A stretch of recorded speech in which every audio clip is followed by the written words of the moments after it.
Grenada, Grenada, the black man, thank you. Grenadian teach me my greatest lesson. And who I learn from them, I am sorry. But listen to the lessons Grenadian teach me. Communism or socialism is the same gun head all of them on. And from the time you team up with them,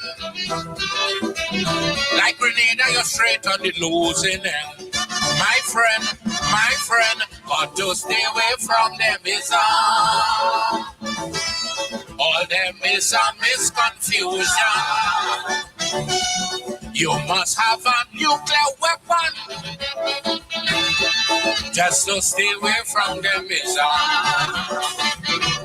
One is a with a gun telling you to vote. One saying to vote with a bomb at your throat. They're saving all their arms and ammo for me and selling the wheat for the enemy. Got to stay away from them is all them is just schism.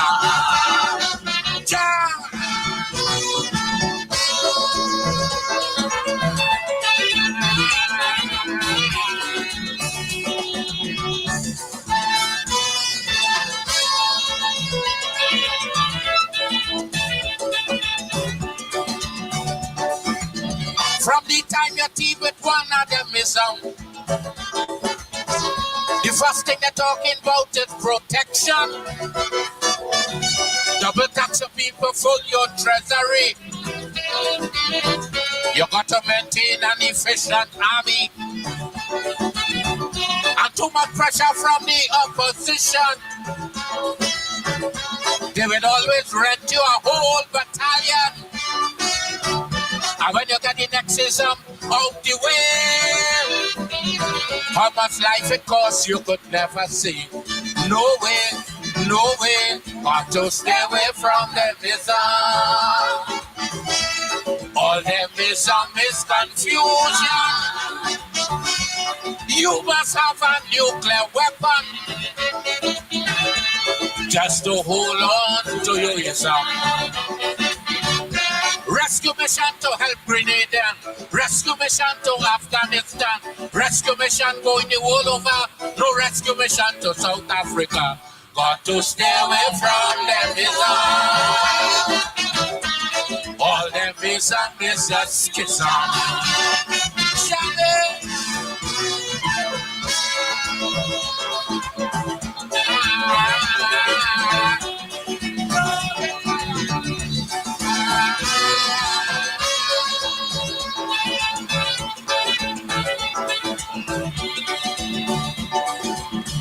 Remember when Grenada had an ism that everybody say was mongoose oppression? The other ism just take up some gun and they had the old mongoose back on the run. 4 years later the thing turned back wrong. It's the same mongoose doctrine preaching in tongue. And Grenadians keep suffering evermore. All the taxpayers' money going for war and more war and more war. Got to stay away from them is all them is confusion. You must have a nuclear weapon just to hold on to your Islam. Got to stay away from them is all them is confusion. You must have a nuclear weapon just to hold on to your Islam. Rescue mission to help Grenada. Rescue mission to Afghanistan. Rescue mission going the world over. No rescue mission to South Africa. Got to stay away from them is all them is just schism.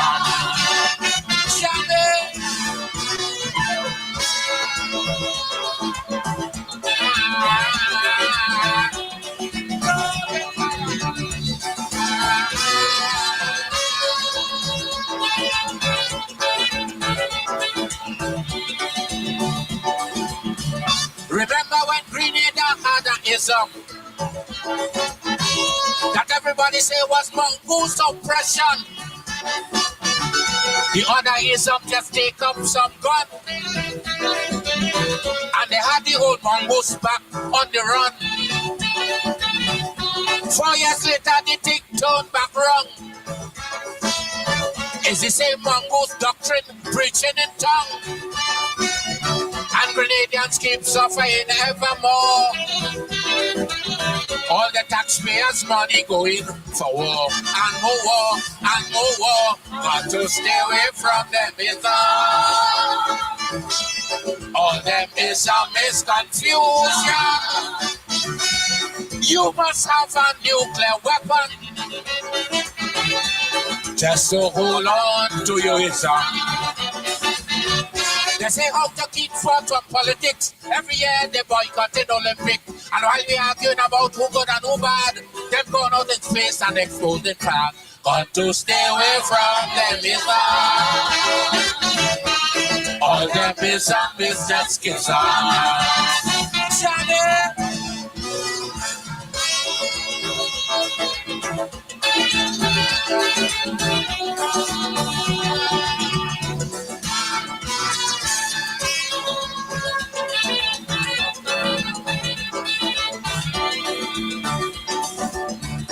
The time is right now more than ever for man to sit down and write the new order, where man would respect a man as a man, and not through color and superior weapon, where he must be equal, righteous, and fair, and realize that the earth is for all to share,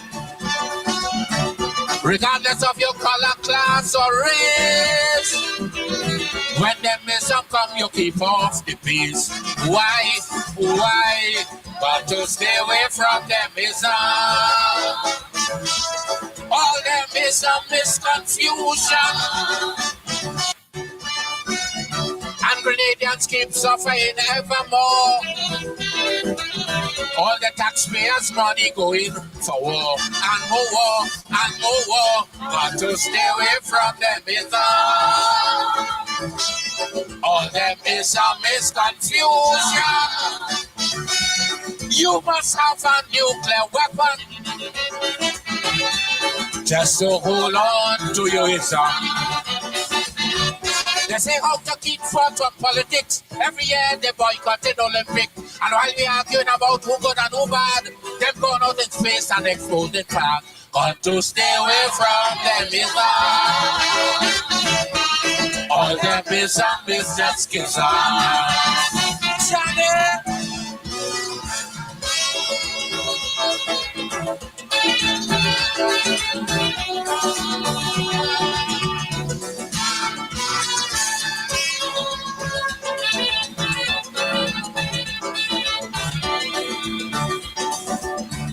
The time is right now more than ever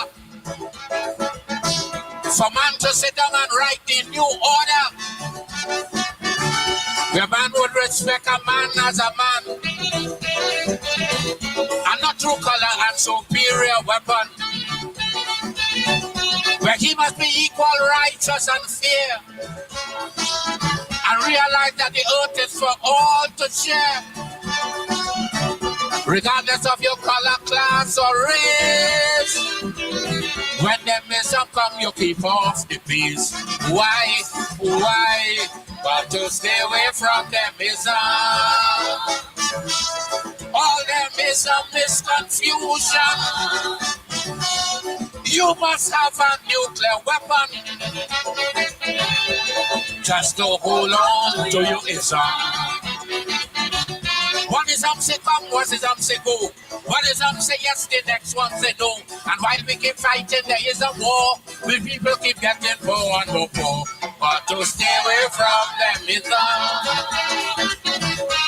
All them ism is just schism. Love you, sir.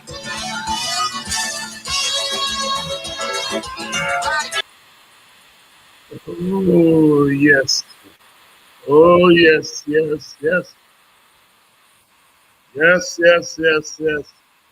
Another Friday, another day in paradise, another day of struggle, another day to be alive. My man, Leroy Calise, Dr. Leroy Calise, the Black Stallion, isms and schism.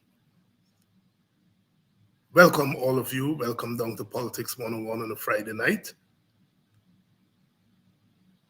Welcome to Politics 101. Good evening. Good evening, Sister Denise Booker, Donna McDonald. Good evening, Esther Blue. Good evening, Aubrey Paul, my brother out there in Texas. Good evening. Good evening, Ori Newton, my brother in Buxton. All the Buxtonians on, good evening. Good evening to you all. I am eternally thankful to be a Buxtonian. Good evening to you. Good evening to all of you, wherever you're joining us from, whether it is in Europe.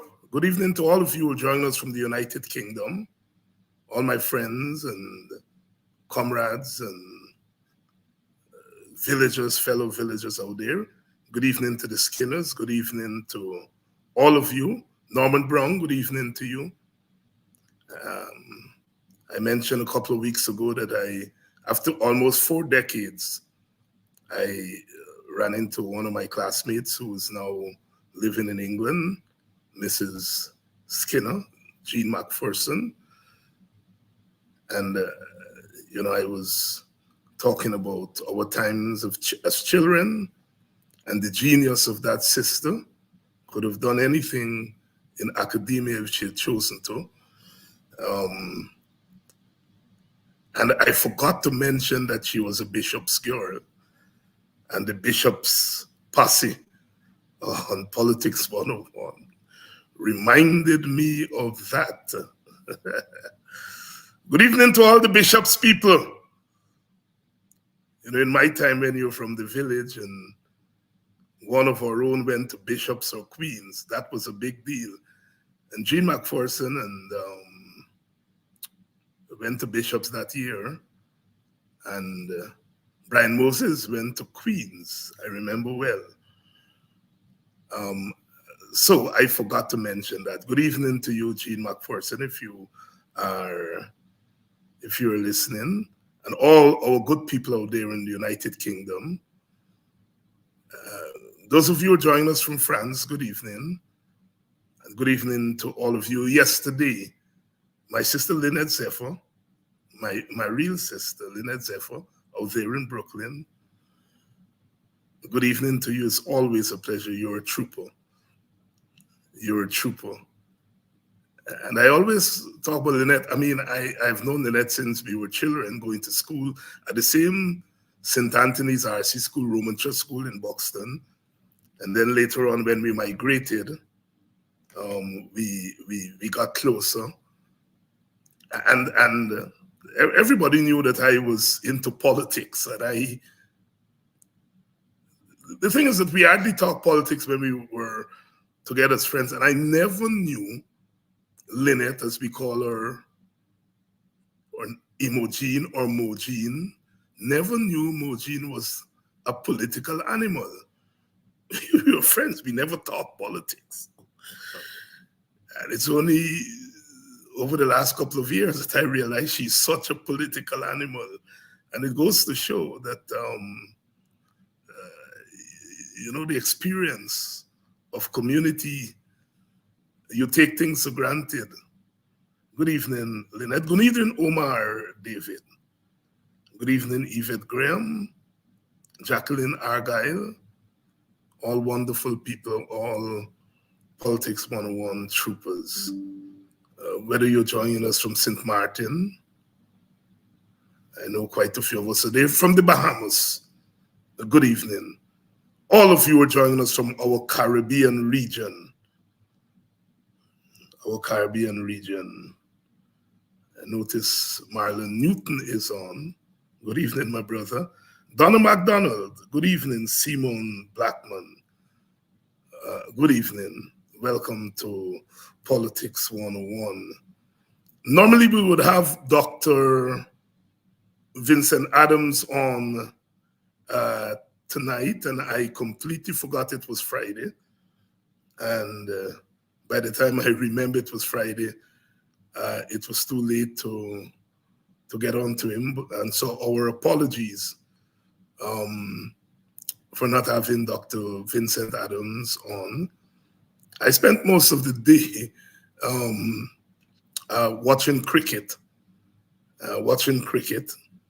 The Super 50s on, the West Indies competition. And today Jamaica played Barbados. Barbados, of course, defeated Jamaica. And so I got lost in cricket, as we all do whenever we sit down to watch the game. And so time slipped away from me. Talking about cricket, when Dr. Vincent Adams was on the other day, and we were talking about Jean and her husband, Lonsdale Skinner. And Skinner, remember, coming back in the mid-1970s and becoming the wicket keeper and Guyana's wicket keeping in the days when we had real wicket keepers. And Skinner had come back, I think 1976 or thereabout, to 75. I think he played 2 or 3 seasons for Guyana. What we forgot is, I said on the program that Paidana for me is the best keeper that Guyana ever produced. And I suppose I made that assessment based on the fact that I saw more of Paidana than I saw of anybody else. During that time, it was Paidana, Bamfield, Stephen Bamfield, who was the other keeper in Guyana, didn't get much of a chance. But I remember on reflection that Lonsdale Skinner came back and he played for 2 or 3 seasons, I think 3 seasons, 75, 76, 77. Paidana had been playing since 1971. And Skinner displaced Paidana in the team for those 3 seasons. And the argument can be made that Skinner was the better keeper. And Skinner never played after 1977. At that time when he came back, he was playing for Surrey in England. He was Surrey's first choice keeper. And I remember seeing him at border. Aubrey Paul, who we were Aubrey's on, and we used to go to cricket together. And we remember Skinner as a very neat and efficient keeper in the classical mode. He was in the classical mode. Wasn't a big showman, but he was in the classical mode. And he was a better batsman than Paidana, quite correct in his batsmanship. I think he batted as high as number 6 during those years to Guyana. And Paidana batted much lower down. But I got a note from Mr. Skinner, who was on, you see, the program that night. And I always wondered why he stopped playing or never came back to Guyana. And after going back and doing some research, I realized that he stopped playing after 1977. He was very young. I mean, not even in the prime of his career. He was 27 years or thereabout. And in doing the research, I realized he stopped playing because of racism. And you know that became a big thing in sports over the last couple of years. Michael Olden has a whole book on it. And there were commissions. There was a commission and in which cricketers testified, and Skinner spoke out about his career cutting short because of racism in England. Racism in England.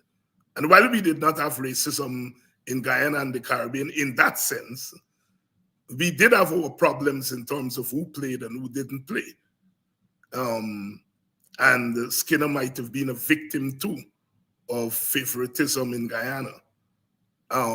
But certainly in England, Fred Titmuss, he named as one of the persons who personally was racially abusive to him.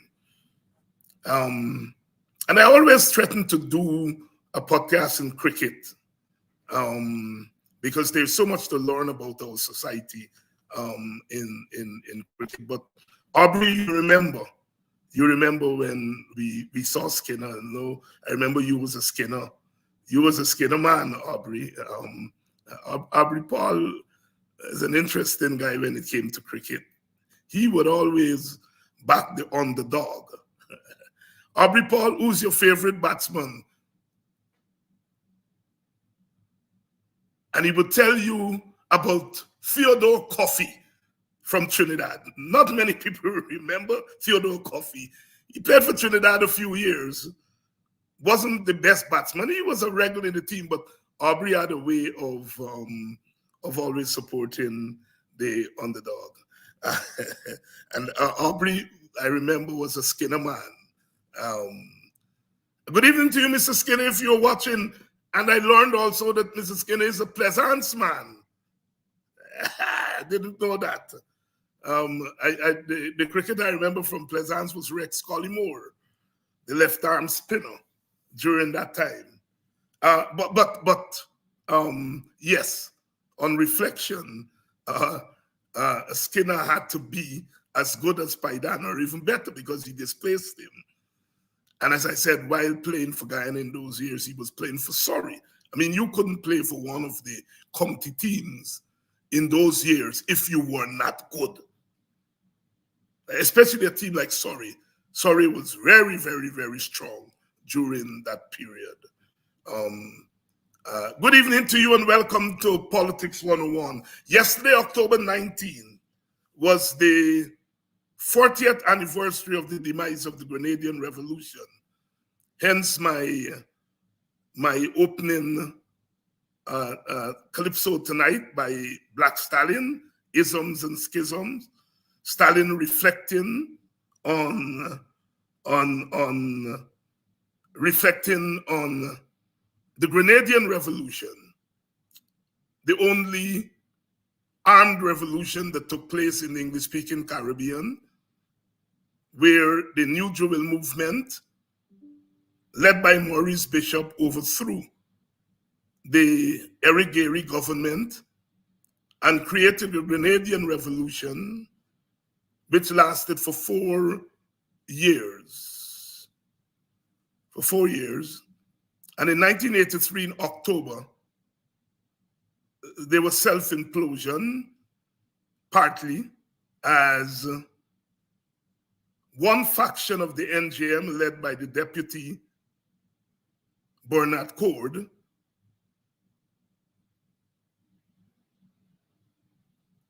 murdered the other faction led by Maurice Bishop. Maurice Bishop was murdered.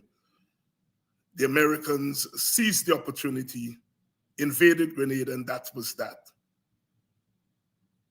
And when one speaks about the Grenadian Revolution, one has to bring to bear two perspectives, I think. One is that it was perhaps the hope, the only hope since our independence in the 1960s. The only hope for us in the English-speaking Caribbean of transforming our society in a fundamental way. In that what the Grenadian Revolution sought to do was to make a clean break with our colonial past and to chart a new way for our people. At the level of economics, at the level of politics. It was a time of hope for progressive politics in our region. I remember well, because our party, the WPA, was a sister party of the New Jewel movement. And at the time of the demise of the revolution, two of our members were there. And I remember one member, Dr. Roop Narayan, because the New Jewel movement requested of the WPA to send a representative to try to mediate between the two factions. And Dr. Roop Narayan went on behalf of the WPA. So we were very close political parties. I remember seeing Maurice Bishop coming to Guyana in 1976. He had come to represent Arnold Rampersad. Arnold Rampersad was a PPP member who was charged for murdering a soldier at the toll gate. And Maurice Bishop had come to represent him. And I remember Brother UC bringing him to Buxton. And so we were very close. And as I said, it was a time of hope, those 4 years. Those people almost wiped out illiteracy from Grenada in 4 years. In 4 years. They were the fastest growing economy during that period. And they didn't embrace a socialist economy. They embraced a mixed economy. But they faltered when it came to politics. They faltered when it came to politics. And they exposed a weakness that is still there in Caribbean politics. That within our political parties, we tend to be vicious against each other. Sometimes more vicious against each other in one party than we are vicious against the common enemy. I'm not throwing hints here, I'm just stating a fact. As a Caribbean people, at the level of politics, our political parties and political leaders have not learned how to deal with dissent.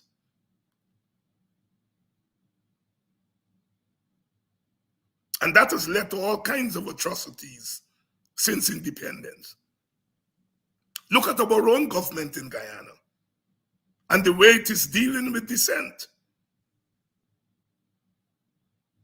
Of course, they didn't begin it, it was there. All governments in our Guyana and our Caribbean have failed miserably to deal with dissent.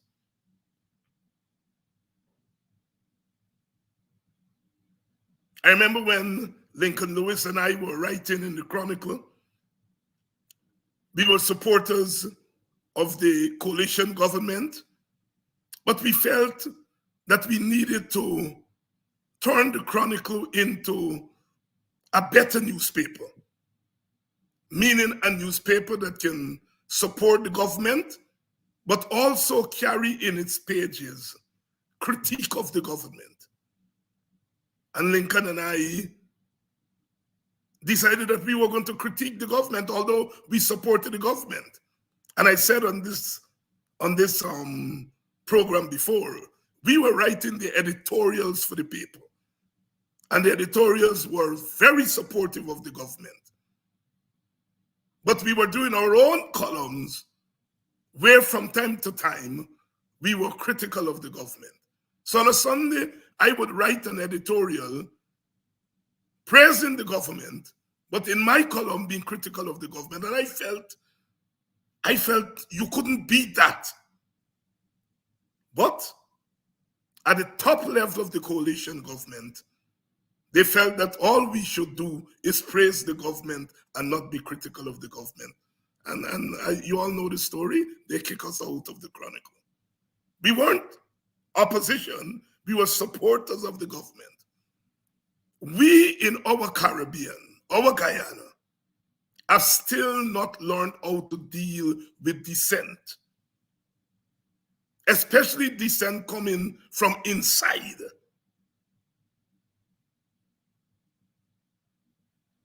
And as I said, sometimes we are more vicious against each other than we are vicious against the common enemy.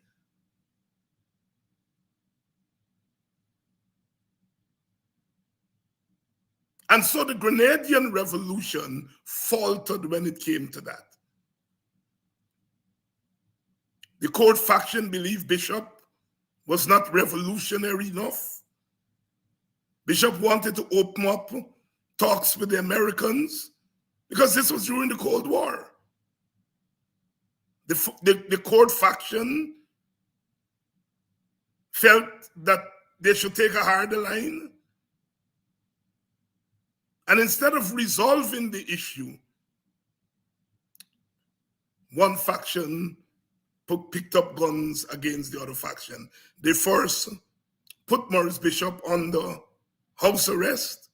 When the people freed him and they went up to Fort Rupert, the court faction sent the tanks up there, murdered Maurice Bishop and several of his comrades, and put an end to a glorious period in Caribbean history. To this day, Bishop's family do not know where his body is. The Americans have never turned over Bishop's body to his family because the Americans invaded Grenada after the shooting up. They wanted to do that in any case. And so they used the shooting up between the two factions to invade Grenada. And so Black Stallion, in that calypso, Black Stallion was very close to Maurice Bishop. They were good friends. And Stallion was one of those calypsonians that was singing about revolution then, and is still towards the end of his career. Well, he's now dead, died earlier this year.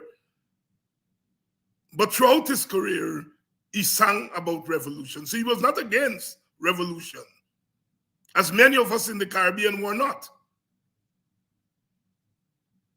But Stalin is making the point there that when you are small, you need to keep out of certain fights. As he says, the isms, one ism versus another ism. And one of the things the Grenadian leaders did was they took sides.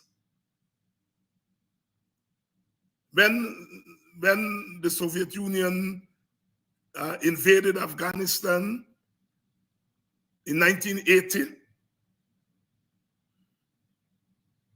the Grenadian leaders, they took the side of the Soviet Union, going against the non-aligned ideology, the non-alignment. Remember, we had the non-aligned movement.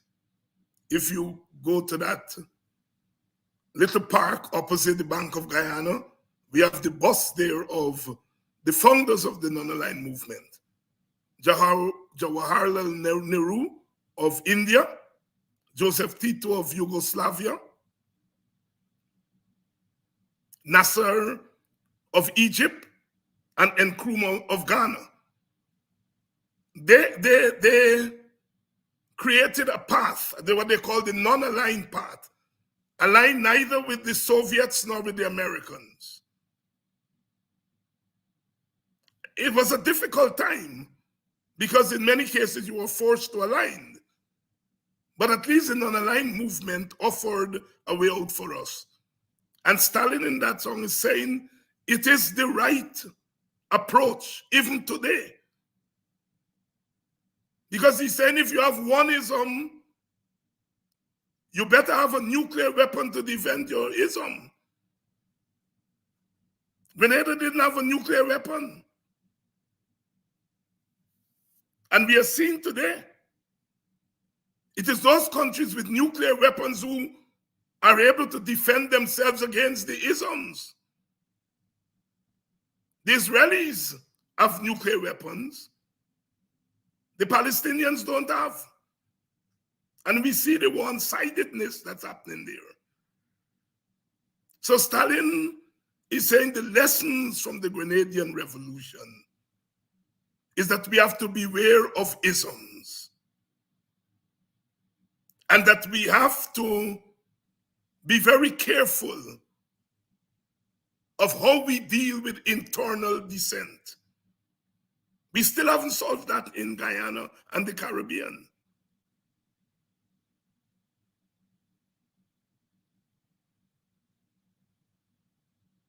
So we still have work to do in our country, in our region. Many of you are not happy with the opposition because we seem to be so divided.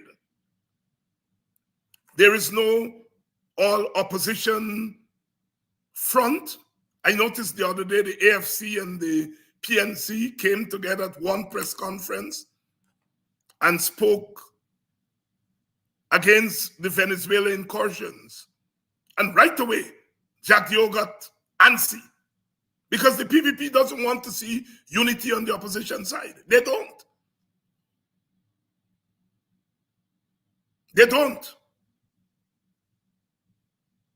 As soon as they saw the AFC and the PNC speaking with one voice, they start to shudder. Many of you, are concerned about what's happening inside of the PNC. The sniping sometimes that goes on.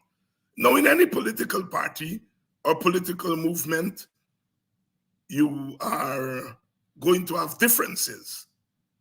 So that's not a problem. It's how you manage the difference. Good evening to all of you, Desiree. Good evening, Glenford Gordon. Good evening, Shondell Headley from my village. My cousin. She said, one of my daughters usually asks me, so the whole village is cousin? Because everybody's cousin. And yes, we are all cousins. Good evening, Shondell, as we would say, Della. Welcome to Politics 101. There are things that we have to continue to address because there are people who still do not accept that other groups in our society have a right to live peacefully. Look at what's happening in the Middle East. A couple of weeks ago, I made a call on this program for the state of Guyana to also give reparations to African Guyanese. That reparations, we should not only ask for reparations from the former slave masters, that the state of Guyana should also give reparations to African Guyanese. Because that state, this Guyana state, is the successor state to the slave and colonial state.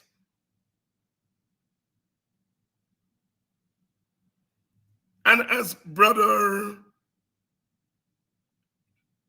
Kimani puts it, the state of Guyana, the present state, inherited both the assets and the liabilities of the former state. And so therefore, the state has a responsibility to right the wrongs of the state before.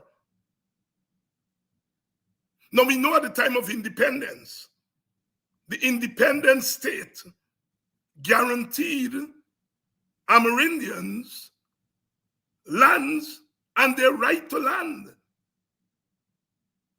And it was based on the fact that the Amerindians were the first people there. They were the first people. And they had an entitlement to land, to the land. The land is their ancestral land. And the new state, as they were gaining independence, Mr. Burnham agreed. And lands were granted to the Amerindians as an entitlement. Nobody disagreed with it.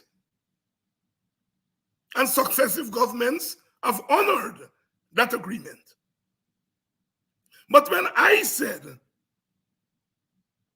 that just as the independent state gave reparations by way of land to Amerindians, they should give reparations to Africans. Because while Africans were not the first there, Africans were the ones that was responsible for transforming the land into a habitable space, digging the canals for 200 years and more, working without pay, building the sea defense, the roads. And so my argument was that just as the Amerindians were given reparations via land, Africans should get reparations. And then some people on the other side who agree with reparations for Amerindians said they do not agree with my call for reparations for Africans from the current state. They said it's double dipping. We already gonna get reparations from the white people, and we shouldn't ask for reparations from the current state. I want us to listen to a clip, and then we will talk about it, because it gets to the heart of what I am trying to talk about here tonight.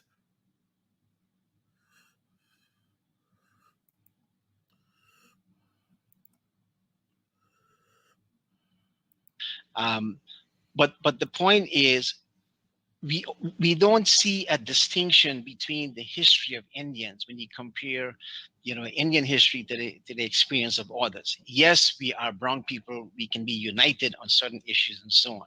So this brings me to a couple of quick points I do want to make, and which is something that troubles me. We cannot make the argument when we talk about the current state. The current state of Guyana is not the same state as the state that exists prior to 1966. By the same token, we can't make an argument, it's going to be a difficult argument to make, that the revolutionary government of Cuba under Castro is the same state as the Batista state. By the same token, we can say that the revolutionaries who fought to create a new state in the United States are the same, it represents the same state prior to that. You can argue for reparations in the United States because it's the same state that exists after independence, right?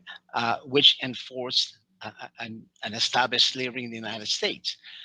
But when it comes to Guyana, my problem here is that if you're saying it is the same state, and this is the point I had made about something that David Hines has said, you're double dipping because you're making an argument on the one hand that those who practice slavery, right, the plantocracy, the absentee owners and so on, have to provide reparations. We've seen that with the fifth generation Gladstone family who came to Guyana. But if you're saying, okay, that's fine, which all of us agree, and nobody disagrees with that, right?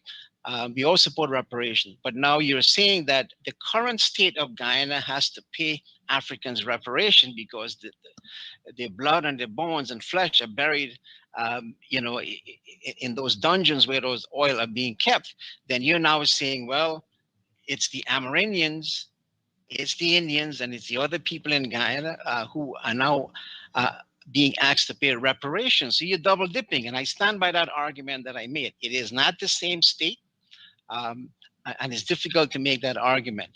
The other thing I do want to make is I have read someplace a while back that the Native Americans who crossed the Bering Strait may have lived in Asia. So that probably means that they do have some a DNA that is connected to my ancestral people in India.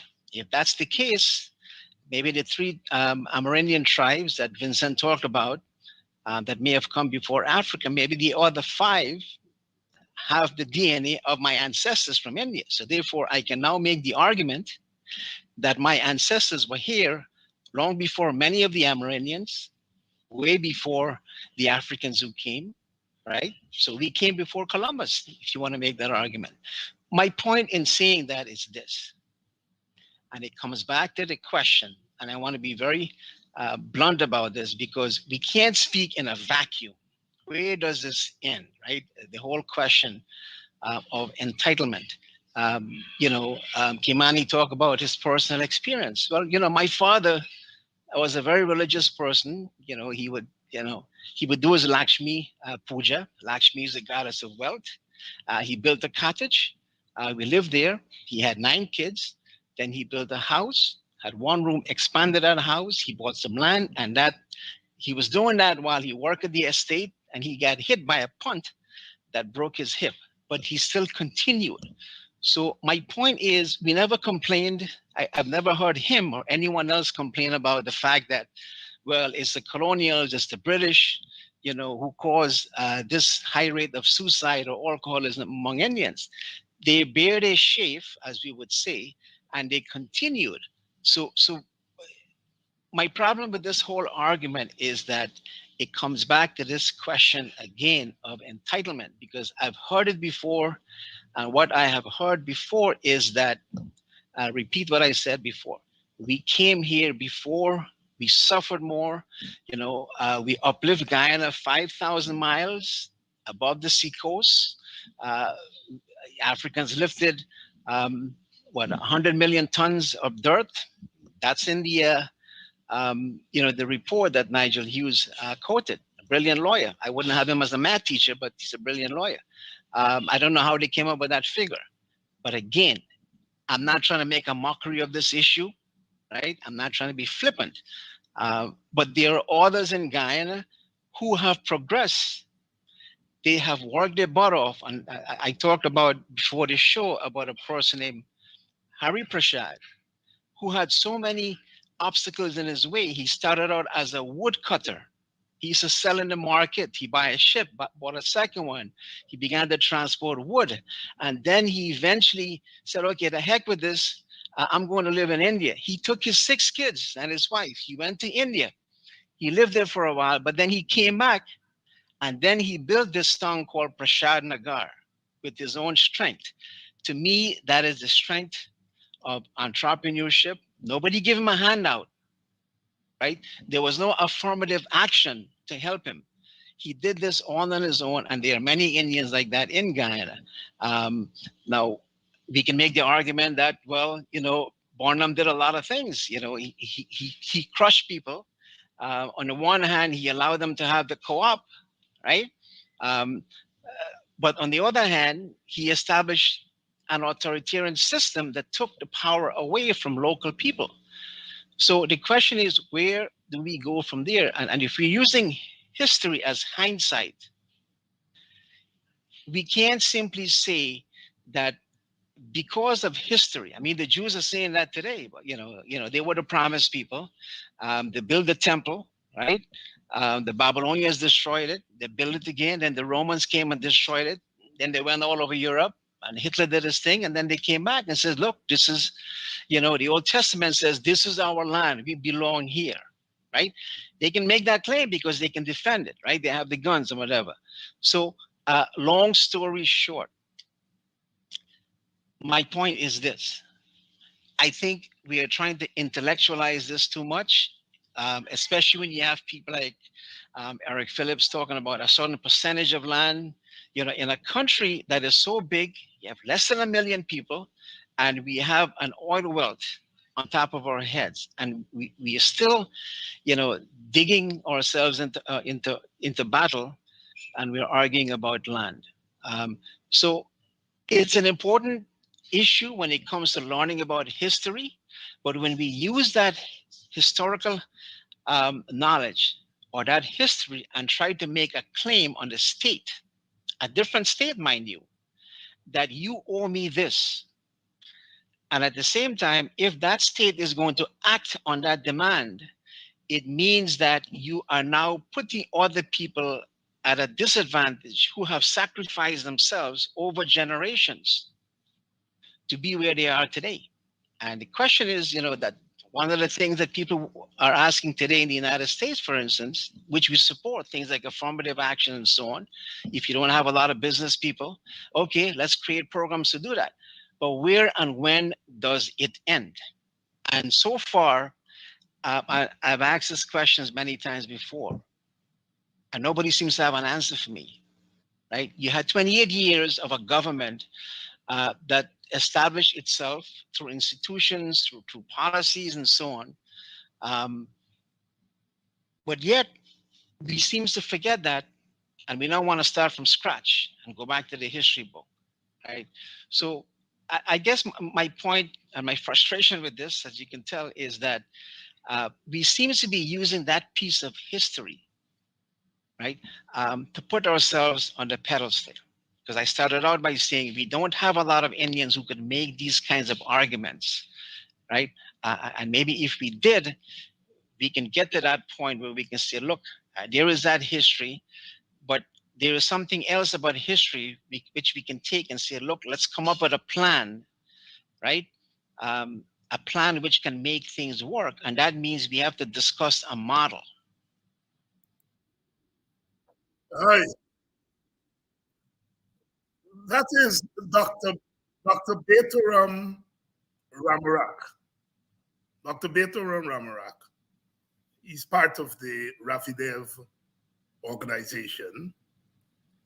And Vincent gave a brilliant response, which I'm going to play on the next program, because I want to take the rest of time that we have here to highlight for you all, because you've heard it there, what that fella is saying. First of all, he's saying that the state today is a different state from the colonial state. That is not true. That is absolutely not true. And I know that Dr. Ramarak knows the meaning of state as opposed to government. I know he knows because he's a professor. He knows the meaning of the state. But for convenience, in order to make a point, he's pretending he doesn't know what the meaning of state is. The colonial state and the present state that we have is the same state. We have made some modifications to the state since independence, but it is the same state. In the case of a place like Cuba, where you had a revolution and the Castros got rid of the old state and created a new socialist state, a brand new state. In the case of Guyana at the time of independence, we changed constitution, we now had a flag, we now had a national anthem, there were some modifications here and there, but the state remains the same. And what is the state? The state are a set of permanent institutions. The army, the police, for example, are what we call the coercive arm of the state. The army and the police today are no different from the army and the police during colonial time. The army and the police were shooting down black people during the colonial time. They're shooting down black people today. So the state has not changed. Yes, there were modifications. So when we talk about this state having responsibility. We're not talking about any new state. It's a successor state. But the relations, the social relations, the political relations of the state and the society during colonial time remain the same. There were modifications, yes. But I gave the example of the army and the police. The police was shooting down black and brown people during colonial times, and they're still doing it today. And the police represent what is called the coercive arm of the state. The police were putting shackles on people's feet when they went and were critical of the government. Just the other day, the police put shackles on Takumo Ogunse's feet. What has changed? Ramarak knows that the state is the same state with some modifications, but he wants to make a point. And here's the point Ramarak is making. He's saying the only legitimacy that black people have as far as entitlement in Guyana has to do with slavery. That's when slavery was over. We didn't bear with chafe like Indian people did.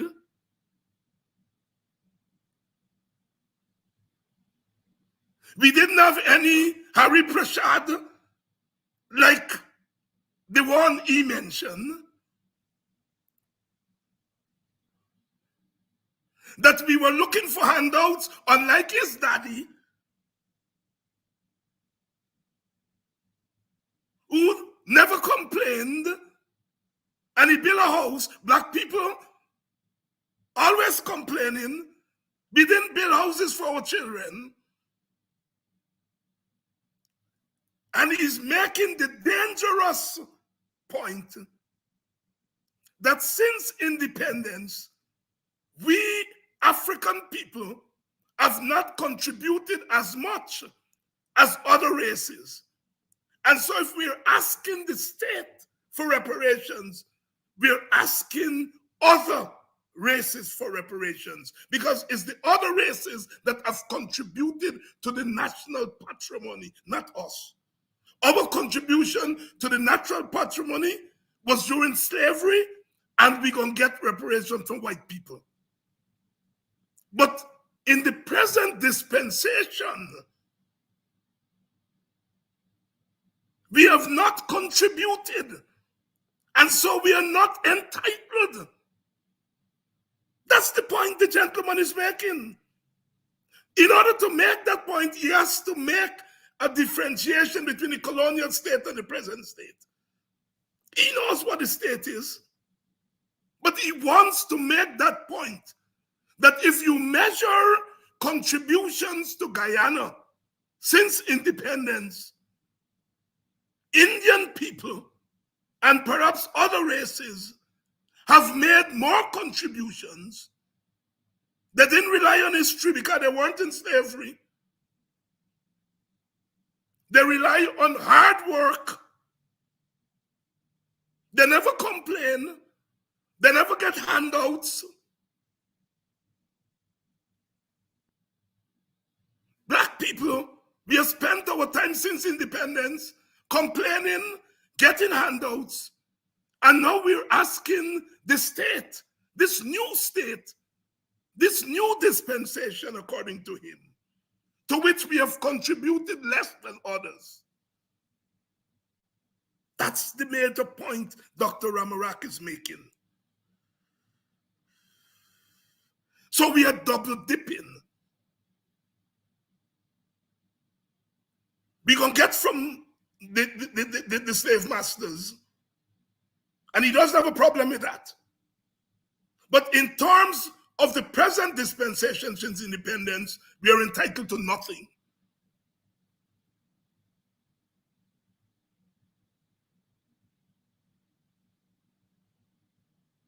Let us take the argument that it was a new state. And let us measure our contribution. Where is the Indian contribution more than the African contribution since independence? That is the question that Ramarak has to answer, because that is his thesis. That is his thesis. His father worked on the sugar estate, and he never complained.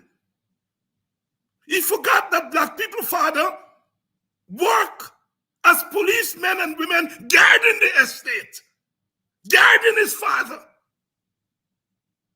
protecting his father at night and day. He forgets that. Of course, to him, that has no value.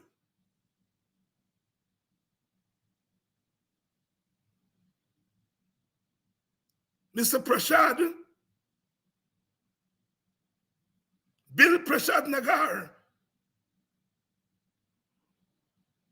no handouts.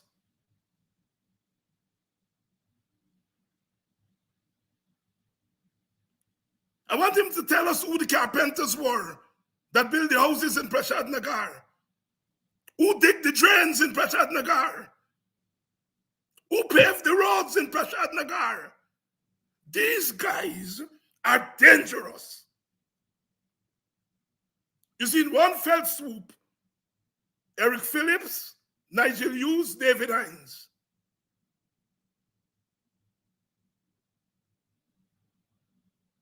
In their view, we are standing between them and total domination of Guyana. Betaram knows better. He knows that there is a successor state. He knows that nothing has changed fundamentally about the colonial state and the present state. But he wants to make that argument that if you take history from independence to the present, black people have not contributed much to Guyana. And so therefore, we have no particular entitlement. That is his argument. So you can stop our contribution at slavery in 1838, or you can stop our contribution at 1966, and you take only our contribution from 1966. That's how he's doing it.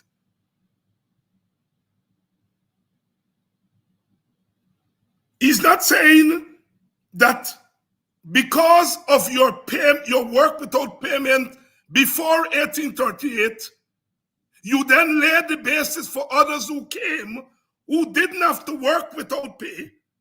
He's not saying that. He's not saying that.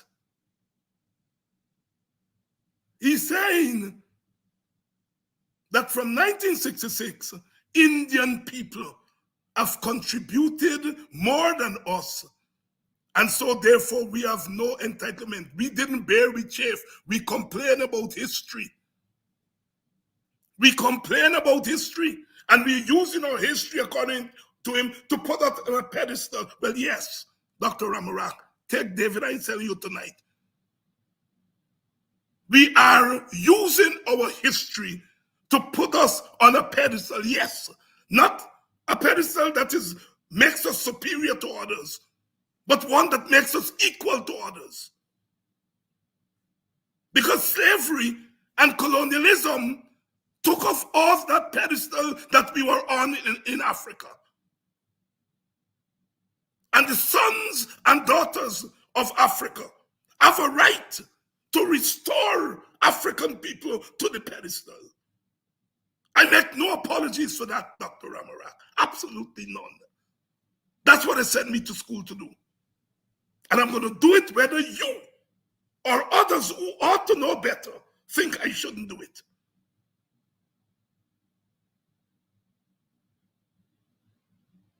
Guyana belongs to all of us. All of us. We Africans are not making a case of superiority. All all we're saying, pay us what you damn well owe us. That's all we're saying. And Indian people are also, pay them what you damn well owe them. You owe them for underpaid labor. You owe us for unpaid labor. Pay us.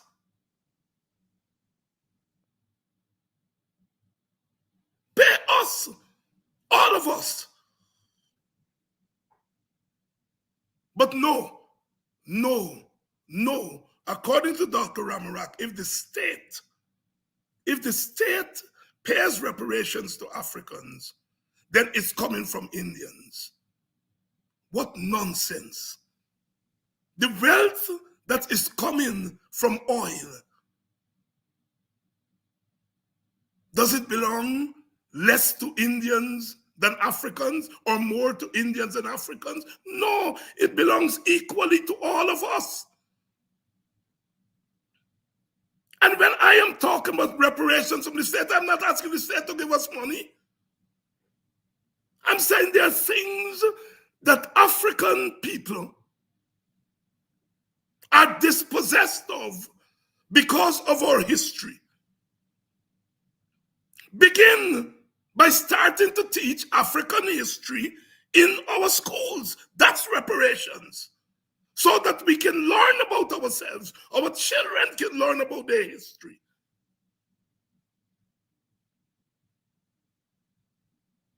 That's reparations.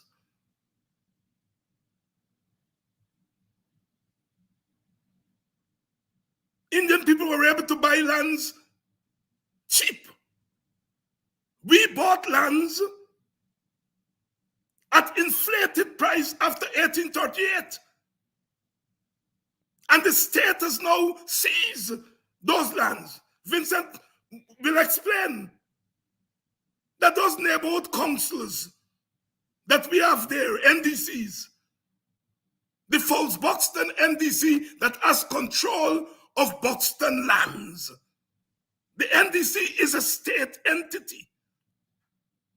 And the state has now taken over the lands that belong to Buxton people.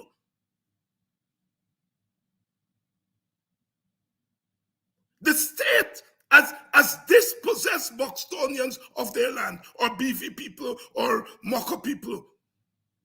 And these were not lands that were given to us, it was lands that we bought. They're now owned by the state. And you're telling us that we don't have any entitlement from the state. Sisters and brothers, it is the point I've been making over and over. Our fight is not just to remove a government, although that must take front seat to remove the PPP so that we can create a democratic government in Guyana. That must be number one. But even when we do that, we still have to fight these other battles of people who believe that we are not entitled to anything in Guyana. All we are entitled to is what the white people take from us. The white people didn't carry the canals and the sea defense with them. We are only entitled to what white people owe. We don't entitled to what the state owes us. Indian comrades can talk about the my immigration fund, the money that was put there to send Indians back to India. And Mr. Burnham used it to build the cultural center. And they're asking the present government to restore that money to them. They can ask for that. They can ask for that. They can ask this government to repair them from that. But we can't ask the government to repay us for anything.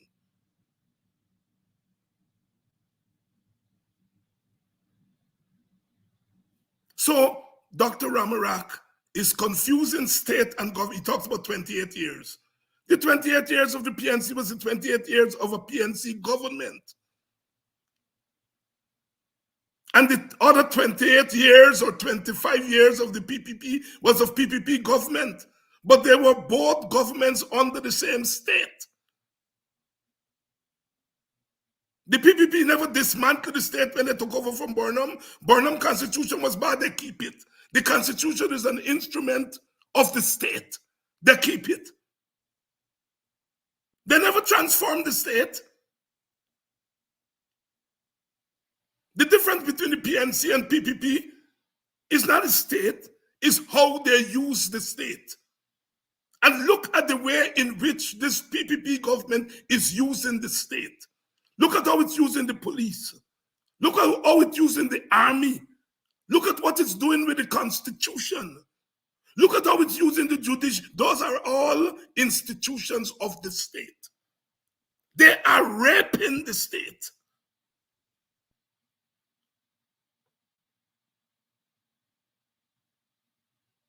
And the state, as we said, in 1983, I was charged and taken before the court for damaging a tomato. In 1983, I was charged and taken before the courts for damaging a tomato. The magistrate chased the prosecutor out of the court. She said this is a slave law. But the law is still on our books. What has changed, Betoram? That law goes back to slavery when slaves were prohibited from damaging crops because the enslaved people used to damage the crops as a form of survival, or resistance, sorry. And they passed laws against it. And I was charged with one of those laws in 1983. Betoram knows better. He knows that this is the same state. And that the independent state, the post-independent state, has never corrected the wrongs that were done to African people. It has sought to correct some of the wrongs that were done to Amerindians, the taking of their lands. It has returned their land to them, some of their land to them. But the post-colonial state has taken lands from Africans. Yes, we don't have the same claim to the land as Amerindians. When Amerindians talk about ancestral lands, they talk about the original lands. When we talk about ancestral lands, we are talking about lands that we bought. Those are our ancestral lands. The ones that we bought, that our ancestors bought.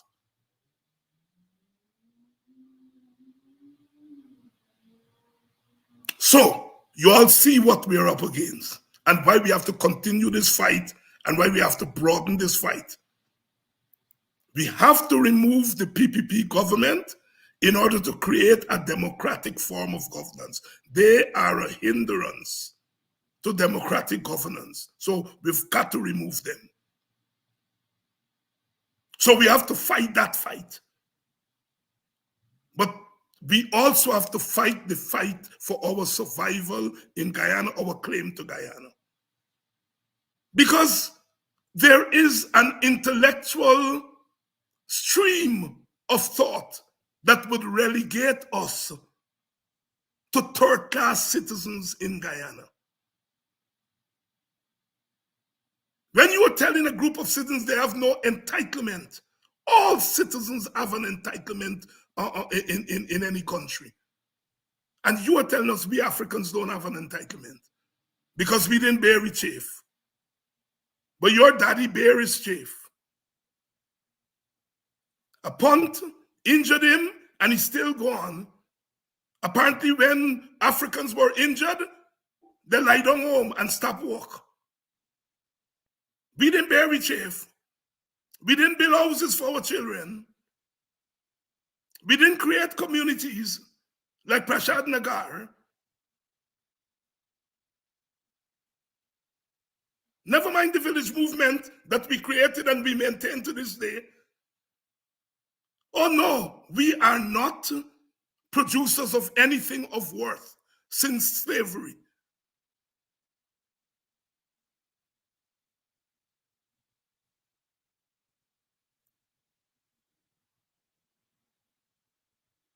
I shall continue with this discussion because this is also the fight that we have to fight.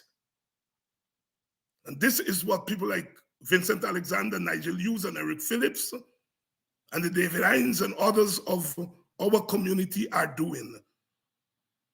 We are putting whatever God-given talents we are lucky to have developed, we are putting it to the service of our people. And they don't like that.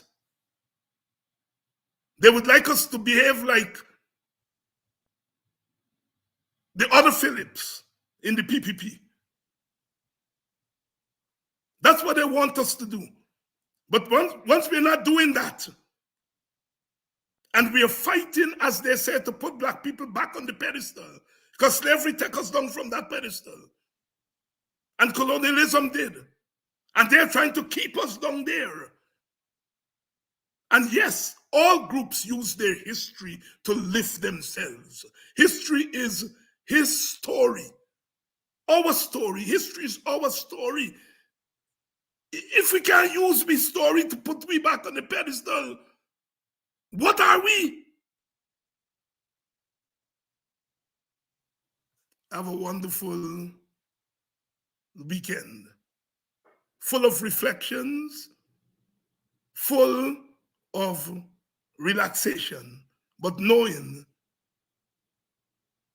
that we still depend on. It is not going to stop until we can have mutual respect in our country. And that mutual respect must start by respecting the history of all our peoples, not relegating the history of one set of our people to some far off age. Let the white people take care of that. That the scars of bondage that African people face is not the responsibility of today's Guyana. That's what they're saying. I say otherwise. Kwaheri, I feel like some Swahili tonight. Kwaheri, good night. Good night, good night. I will come for say good night. Well, as we would say, as we leave the Kwekwe, night a come let we go where we go where. They are clean, oh. Come let we go where we go where, but we'll come back tomorrow. We shall be back.